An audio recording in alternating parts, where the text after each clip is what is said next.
Hey, cheers guys, I'm the Tech Prepper. Hope you're all doing well. Today we're going to do, it got coffee everywhere. Mustache likes to steal it. So today we're going to do an after action report on that exercise we did last weekend with Isaac from T-Rex Labs and Jason came for ACK. Now I really enjoy doing these after action reports because they give you a lot of information on how to improve your next exercise. So stick around, I'll put timestamps down below for all of the different areas I'm going to talk about. That way you can pick and choose. And also need to give a shout out to those two guys, plus my cameraman, for helping me out on this exercise. You guys all rock. First up is gear failures, and there were two. One was with my TTP MCOM link dipole, and the second one was with the Xiegu G90 transceiver. Now, for the dipole, it was pretty simple. I had taken it to an exercise in Zion National Park where I had successful NVIS communication that was also targeted a few weeks back. Now, I usually take very good care in putting that all away in its little pouch that I designed, and something happened in between that exercise and me pulling it out for this one, and one side of the dipole was completely disconnected, and it was actually a clean cut on the wire. So I'm not exactly sure how that happened, never did determine root cause. Sent that back to Tim. Tim couldn't figure out what caused it to break in that way because of the clean cut, and he graciously sent me another 20-meter section, and I'm good to go. Now in the field, I did not freak out, as my cameraman David will tell you. All I did was pull out my knife, stripped off 2 bits of insulation on both sides, went ahead and looped one end of the wire over the eyelet as strain relief, and literally just twisted together the wire in itself. And in the end, we're talking about, I probably lost maybe an inch on that leg. And while you should have the dipole equal or symmetrical on both sides, it really did not impact the performance of the antenna in any way, and it was back up and running. Now, the other thing on that note, Jason and I and Isaac talked about this on the after action report that we did on my member live stream. I wasn't sure what antenna you had planned for him to use for 17 meters. I wanted to put something up that I knew would work, so I literally built a 17-meter dipole right there on the tailgate of the truck, and we ended up using it for 17 meters. I had all the kit that I needed, SWR meter wires. I used the banana style, or I think you call them cobra head connectors. I just used one of those for the center point of it, and it tuned out beautifully. Unfortunately, 17 did not cooperate as far as propagation went that day. Both Jason and I are in agreement that we always carry these BNC Cobra head connectors, and I did a video series on this actually called Improvised Field Comms, where I use that to fabricate multiple antennas in the field, also with cannibalized material. He goes the extra mile and brings extra wire. I don't do that. I would have reused the wire I had from the dipole. But that little $2-3 connector, I'll put a link down below of the one I use, is a lifesaver. I did not have to use it. In fact, these guys misplaced my 17-meter dipole that I built that used that same connector, and Jason ended up fabricating another 17-meter dipole. So moral of the story is, in terms of repair kits, make sure that you know how to repair your antennas. Dipoles are great because they're easy to repair. And also a little bit of simple math. I talked about that in the video where I did the improvised field series. And then an analyzer. I can't underestimate how powerful an analyzer is in your kit. These days I'm using the Rig Expert 230 because I only need to go up to 230 megahertz. So antenna basically back up and running, really no issues other than a 3-minute delay. That takes us to the Xiegu G90 transceiver. Now, I don't want to come across as being elitist. As you guys know, I have been using the Japanese radios. Specifically, I am hooked on the Yaesu FT818ND and its bigger brother, the 857D, which I brought on this trip for this exercise. Now, Isaac sent me his G90. I offered to turn it into a man pack the same way I kit them out. Had a few exercises, learned how that radio worked. Didn't really have any problems. Did film all of those build videos, and I had a viewer tell me, be careful with the 3.5 millimeter jack on the head unit. It is a weak point. I did not listen.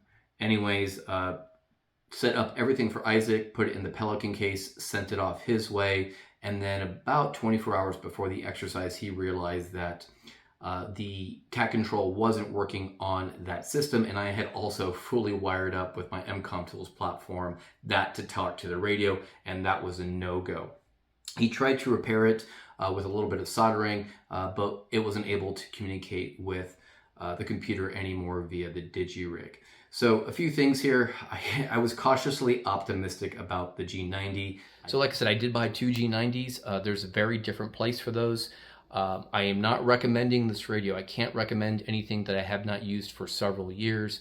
And again, this has inferior build quality compared to the Japanese radios that I love. I did like its performance in audio and digital when all of those interfaces are working, but my position with the Chinese radios has not changed. The build quality is just inferior when compared to the Japanese radios. They have a lot of value at the price point that they command, which is on the lower spectrum. I know $400 is expensive, especially in these times, but that Chinese radio is something that I'm personally going to avoid. In fact, I bought two of them. I've got mine behind me, and I have no intention of taking it out of the box at least this year. I'm going to keep it for a different project, hopefully for next year. If I do decide to use it, given that that 3.5 millimeter connector can back off of the board, I plan to hit it with some JB Weld epoxy and give it a little bit more structural integrity to adhere it to the board.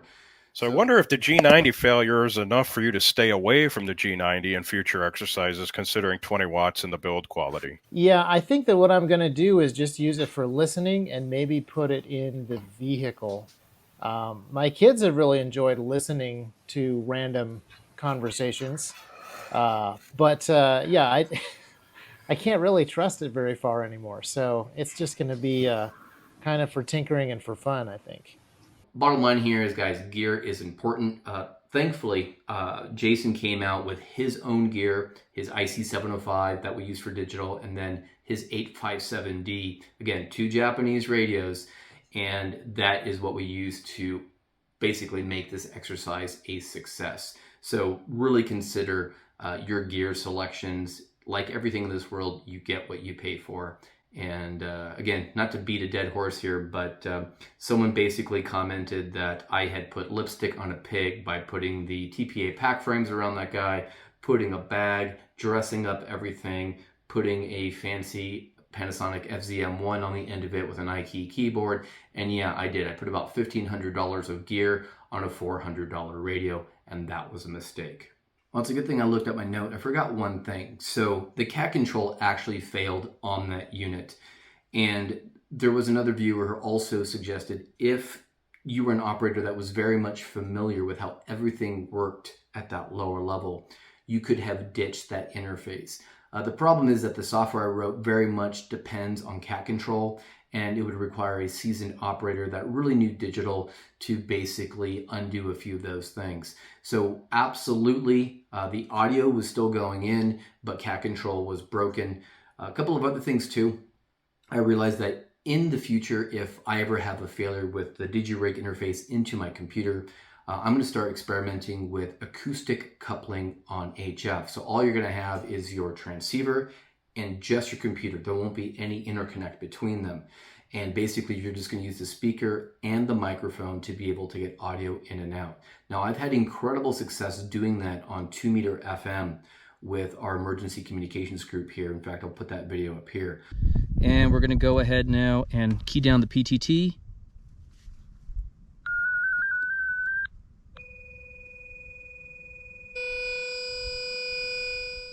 Mobile 2. Mobile 2. I'm running out of battery. Do you mind if I go ahead and give my report of receipt? By all means. But I've never tried it on HF on a single sideband, so that is something that I'm going to take as a to-do coming out of this exercise is acoustic coupling. So in terms of making this exercise happen, digital was the thing that ultimately prevailed, and that is why I love digital for MCOM. Jason KM for our ACK agrees.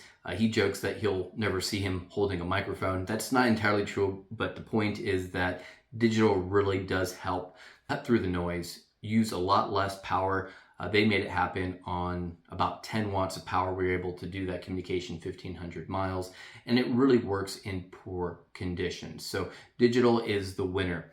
Now, voice is nice because it's convenient. It doesn't require any additional hardware, no other gadgets that can actually introduce other points of failure.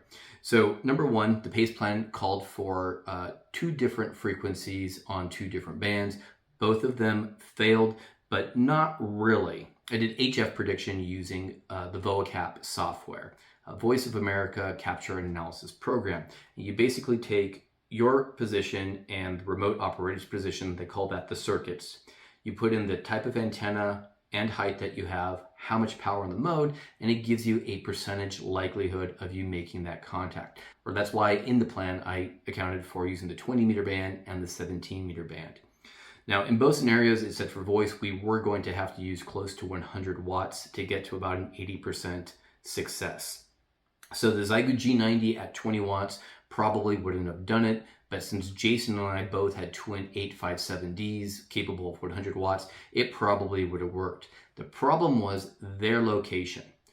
They actually decided to deploy in a very high noise environment next to three-phase power lines, so their noise floor was a lot higher and I couldn't overcome that with my signal. But I have my buddy over in Tennessee, Seth from Armorlock, and he was able to copy that transmission, and he was only maybe 100 miles-ish farther, and it was a full copy. So if they had picked a different operating location that gave them the best chance to have the lowest noise environment, it would have worked.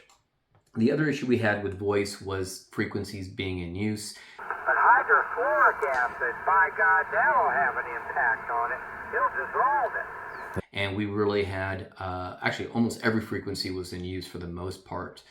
And if this was a real emergency, what we would have done is, or what I would have done, actually both of us would have done, is throw out our call sign or said break to break in. Obviously this was not a real emergency, and then courtesy dictates that they should let you break in to pass your traffic or even help you relay your traffic. Hams are good about that. So that was one option that would have been on the table for an emergency. The only thing that I might look at is, because we ran into 2 or 3 different situations where there were other people occupying the band, is I might actually start using the reverse. So if lower sideband should be used, or, you know, kind of, there's nothing that says we have to use lower sideband versus upper sideband. So there's nothing against the rules that tell us that. What I plan to do in the next iteration of the comms plan is I'm still going to keep those 2 primary voice frequencies, but I'm going to add a third. And I'm going to do something that's unpopular. So if you are 100% full hamster nerd, cover your ears, please, for the next 30 seconds. So we're going to break convention. And again, yes, the amateur radio band plans are by gentleman's agreement by convention. There's no hard legal rule that you can't break it. So potentially switching from, we were on 20 meters, so convention says upper sideband. We could have incorporated lower sideband, and then to make things really, really anxious for the hamsters out there, move that down to digital. So basically do lower sideband on the digital portion in an area that doesn't interfere with like the water hole frequencies, and just get your quick voice transmission out. So that's something that I'm definitely going to incorporate into my future NCOM plans, is breaking convention and introducing a third 5-minute voice window. Okay, so we did establish contact on our alternate plan, which was on 20 meters digital, and this is where protocol comes into play. Now, I don't want to critique the guys on this one, but I have to do it just a little bit. So I did go out of my way to build a very concise single sheet communications plan with very little information on it. The backside of the plan had the protocol. So the protocol dictated that I transmit on the even minutes and them on the odds, so that we didn't step on each other. That worked beautifully. We both observed that portion of the protocol, and I'm going to keep that in the plan. What did fail was I had incorporated a mechanism to authenticate each other. And this is something that I'm dog fooding or experimenting with. And I had a guy that runs a company called Mad Gear Company, and he has these cool little Write in the Rain notebooks, and he incorporated an authentication table. I took his idea one step further, and I wrote a very quick and dirty program that would generate authentication tables, and then I went ahead and printed those out, laminated it, and sent it off to Isaac. So it was a 3-letter code, and then they returned a single character challenge. So that's all covered in the video. So I was the only one who did my side of the authentication. Basically, I sent them a challenge. they properly authenticated, but they never sent me a challenge. So that half of the protocol did not happen, so they weren't able to verify who I was at that point. I missed the part where it was my fault that we didn't do the authentication tables properly. So other areas of the plan was that they also didn't provide a report. This was the other piece that was required. So I had that fictitious scenario where I basically said something to the effect of test, okay, wildfire, evacuated, on battery power, can self-support for 7 days. So I never got the other end of their situational or sit rep report, which would have been nice. I think it was just all of the things of the day that were stacking up really kind of caused them to lose sight of the plan. Yeah. And So, like I said, I had not read through any of that plan. And if that was available to me that day, I didn't see it. I was focused on frequencies and times, was my primary focus. I was aware of the tables. So when I saw that come through, I knew how to look that up. But didn't understand that I should have asked the same thing from you. I think what I would do in the future is we probably need to have a pre-exercise debrief next time to make sure everybody is on the same page and there's no ambiguity in what the plan dictates and who does what, when, and how. Now, I was going to say two things. I forgot what the second thing is, but I did have something else in my notes here, and that is unclear and ambiguous exchanges of data. So my plan to transition from 20 meters to our contingency plan was to move to the 17 meter band, which we'll talk about next, and it was to move at 1610 Zulu or UTC. So that was going to be our next window. And I gave myself enough time so that we could transition to a different antenna and deal with any field issues. So when we are having that successful bidirectional communication, Jason and Isaac basically said, see you at the top of the hour. Now for me, the top of the hour is 1600, not 1610 per the plan. And this is why language is absolutely critical, that it's concise. I thought they were accelerating the timetable forward by 10 minutes. And then I confirmed, I said, see you at the top of the hour. So I thought we were both in agreement that we were moving up the schedule by 10 minutes. And you were the one who asked to move up the timetable, right? Instead of doing it at 1610, when we did make the contact, you said, let's do it at the top of the hour. So what was I your just experience? realized there was another mistake between us, and it was just a lack of communication. When I sent that out, I didn't mean to accelerate the timetable. So we stuck with the times printed on the cards. And I'm wondering if that's why 17 meters didn't work, if you were working, 10 minutes prior to that. Oh, wait, so are you saying that? Hold on. I literally just realized what you had done and what I had said. And can see the way it was confused. But yeah, we stuck with, I just said top of the hour, meaning the next time slot. And that was bad on my part. So you went to actually the top of the hour, and we stuck with the original timetable. Yeah, so we just missed each other. Yes. So 17 meters might have actually worked, and I literally just figured that out right now. So it turns out that I did voice at the top of the hour, did not hear anything. I observed all the protocols. Then I switched to the secondary voice frequency 5 minutes after that. So by the time that they started observing their plan on the table that I had originally here, we had just missed each other, and we continued to miss each other.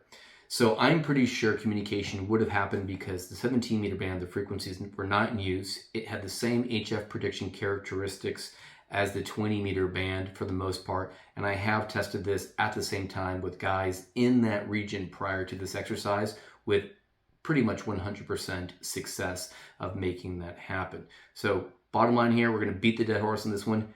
Communication, clarity is absolutely critical. Stick to the plan. Do not change the plan. It's going to screw you.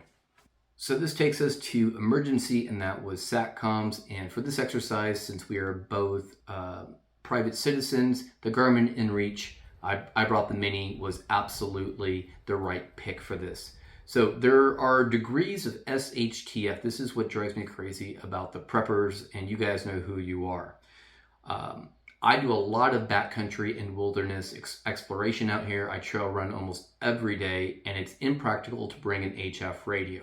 While I don't have access to the grid out there, that little device, at its weight, at its footprint, and its ability to talk directly to the birds is the right choice for communication, and that's why it was included in this plan. Yeah, there's a monthly fee, and yes, it is a third-party service-based offering that you don't control, but that does not mean it should not be in our plan. This is why we have multiple tiers of multiple modes and multiple methods of communication. And like I said, I had a high-altitude air rescue due to a diabetic emergency, and that was the thing that literally saved someone's life.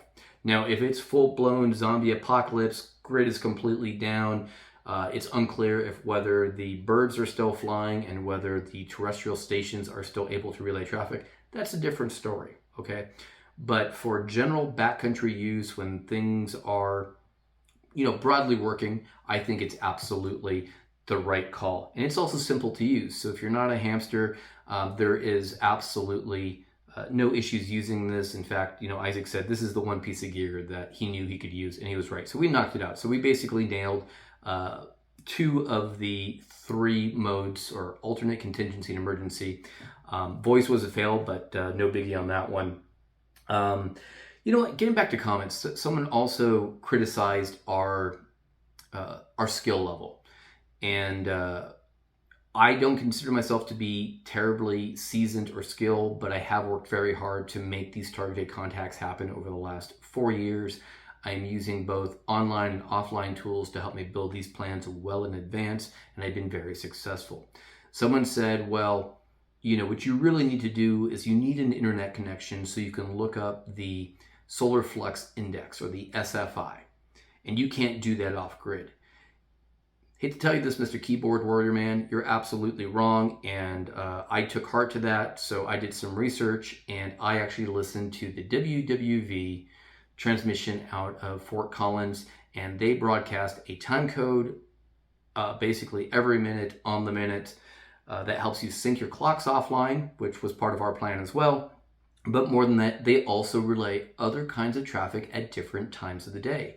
At the 18-minute mark and the 45-minute mark, there's a transmission that includes geoplanetary details, including the solar flux index, the A index, K index, geomagnetic storm, all of that stuff. So you can audibly hear. Solar terrestrial indices for June 6 follow. Solar flux 195 and estimated planetary A index 7. The estimated planetary K index at 1500 UTC on June 6th was 1.67. Space weather for the past 24 hours has been minor. Radio blackouts reaching the R1 level occurred. Space weather for the next 24 hours is predicted to be minor. Radio blackouts reaching the R1 level are likely. Basically, what are the conditions? So if you're unclear if the band is open and you're out in the middle of nowhere and only have HF, you can take that same HF transceiver and go to 2.5 megahertz, 5 megahertz, 10, 15, and 20 on AM, and picking the right one at the right time of day. For us, I think 15 megahertz would have been the appropriate one for that time. And we could have confirmed what the SFI numbers mean. So I'm actually adding another sheet here to my little binder where I'm actually now logging and tracking that. I even have a cool little lookup table that I'm working on for the Buy Me a Coffee members, thanks guys, on how to interpret an SFI number, an A index, and a K index number, and determine whether you have any type of radio blackout. The other cool thing about that transmission is the last thing they include is the radio blackout. So anyways, that was just really to the comment guys that love to, get that, exercise with their fingers. All right, so I have to give a big shout out and a thank you to everybody involved. The MVP for today is Jason KM4ACK. Without his assistance, I don't think we would have been able to make that contact happen. And Jason, like myself, trains regularly. He's well acquainted with his gear, and he knows how to repair gear in the wild. In fact, he fabricated a 17-meter antenna on the fly. So the mantra here, guys, is, well, hold on, I didn't finish my thank yous. Isaac for helping me kind of collaborate on this video and for sending me his G90 radio. I hope I wasn't the one that broke that in transit. Maybe it was USPS.